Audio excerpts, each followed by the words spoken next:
Nosferatu, um clássico do cinema de terror, símbolo do expressionismo alemão e também um dos pioneiros do gênero. Vamos falar disso hoje.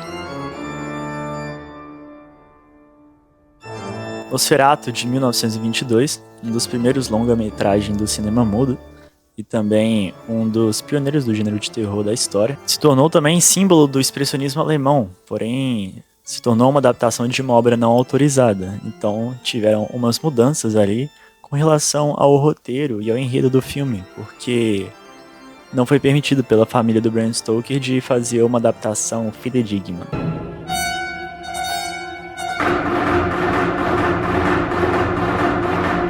Uma leve resenha do filme, ele trata do agente imobiliário Thomas Hunter, que ele é enviado pelo chefe dele até a Transilvânia para tratar dos investimentos de um tal Conde Orlok. Na verdade, ele se prova ser um vampiro. Esse vampiro ele tinha comprado uma casa na cidade de Wisborg. Então, através lá dos manuscritos do Thomas Hunter, ele se direciona para a cidade para espalhar a praga. Era todo uma parte do plano maléfico dele.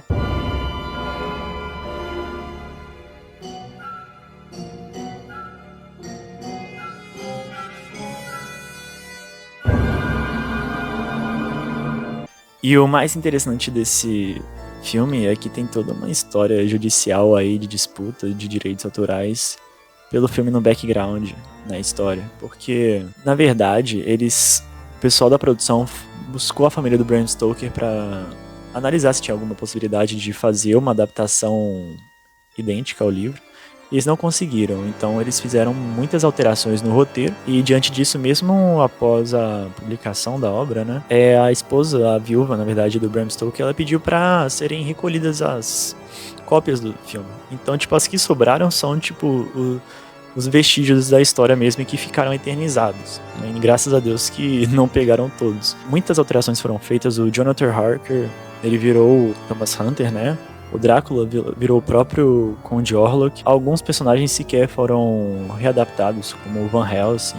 O interessante é a importância histórica desse filme, né? Filme pré-Segunda Guerra, ele se tornou um padrão. O idealizado expressionismo alemão foi um representante do gênero, junto ali com Metrópolis e o gabinete do Dr. Caligari. Eles se tornaram, assim, exemplos fundamentais de como foi feita a estilização da época, como que os alemães eles utilizaram critério visual estético para representar o ambiencionismo, então até sentimentos de angústia e também medo. E a gente consegue perceber isso na parte técnica do filme, né? Como que os ângulos de câmera e os cenários distorcidos, toda a questão dos ângulos oblíquos ali, iluminação sombria e o contraste, eles ajudam a criar essa atmosfera emocional e surreal também.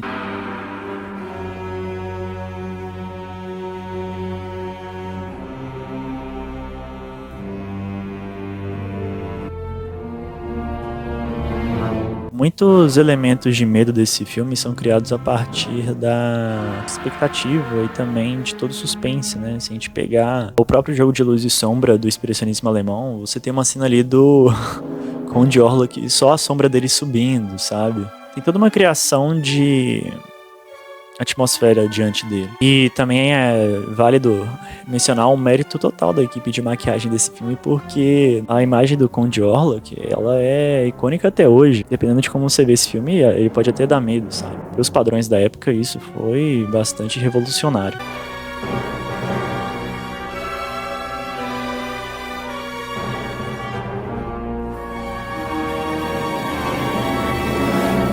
E o diretor Friedrich, caralho, não sei falar alemão. E esse diretor, Friedrich Wilhelm Marnau, ele também teve aí uns bons trabalhos depois, tipo Fausto, que foi uma adaptação da obra de Goethe, A Última Gargalhada também, e todos com aspectos do expressionismo alemão. Outro fato curioso também é a forma como o simbolismo ele é usado no filme. Tem muita coisa que é representada pelo medo do desconhecido, o erotismo, a sedução e também a própria representação da morte e da decadência. E a gente observar como que alguns padrões da categorização de vampiros elas foram criadas nesse momento, né? Então, toda essa questão do vampiro ele ser sensível à luz do sol foi criada mencionado aí, sabe? Algumas convenções foram estabelecidas nesse filme que nem tinham no original do Drácula.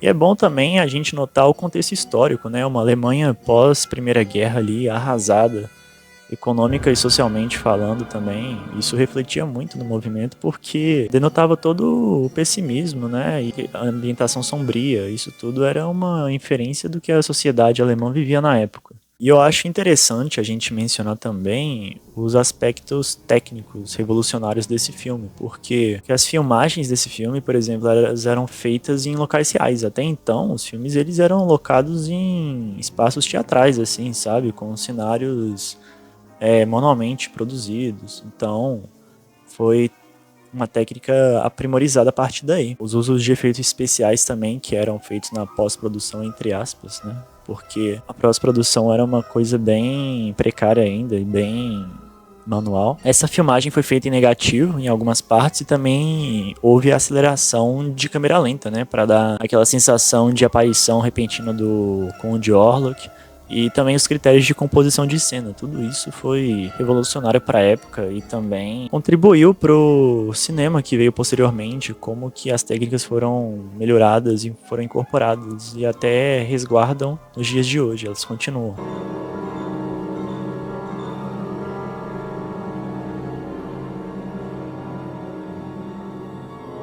Nosferatu é mencionado até hoje em diversas obras, ou então é referenciado como algum elemento da cultura pop, e ele é presente até hoje. Então, se você não viu, eu super indico, é um dos clássicos do cinema. Um bom começo para quem tá a fim de ingressar aí na cinematografia de terror também.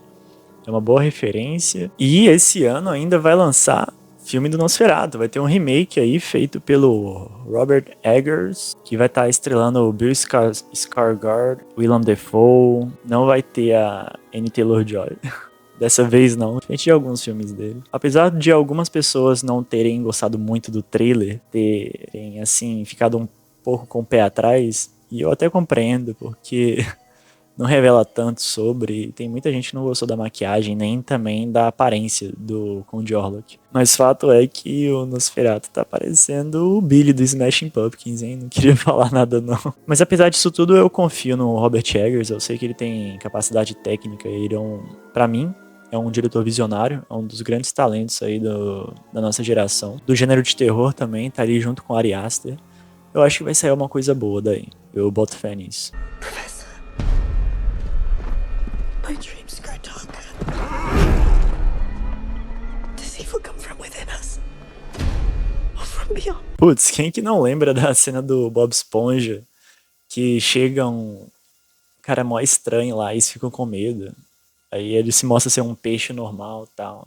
E aí aparece o Nosferatu lá no fundo, apagando e acendendo a luz, sabe? Se era você no telefone e você no ônibus, então quem estava apagando as luzes?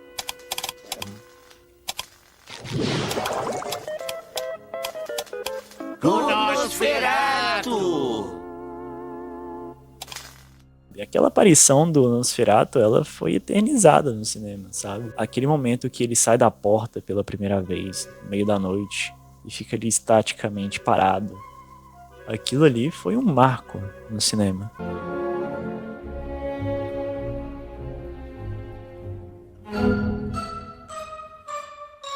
E bom, pessoal, eu vou ficando por aqui. Espero que tenham gostado do vídeo. Deixem um like aqui caso vocês tenham gostado. Comentem o que vocês acharam. Tópicos para futuros vídeos, o que vocês quiserem. Críticas, sugestões, tudo. A gente vai estar melhorando a qualidade sempre. E trazendo sempre um bom conteúdo aí de cinema para vocês. Então, fiquem com o meu beijo e até mais.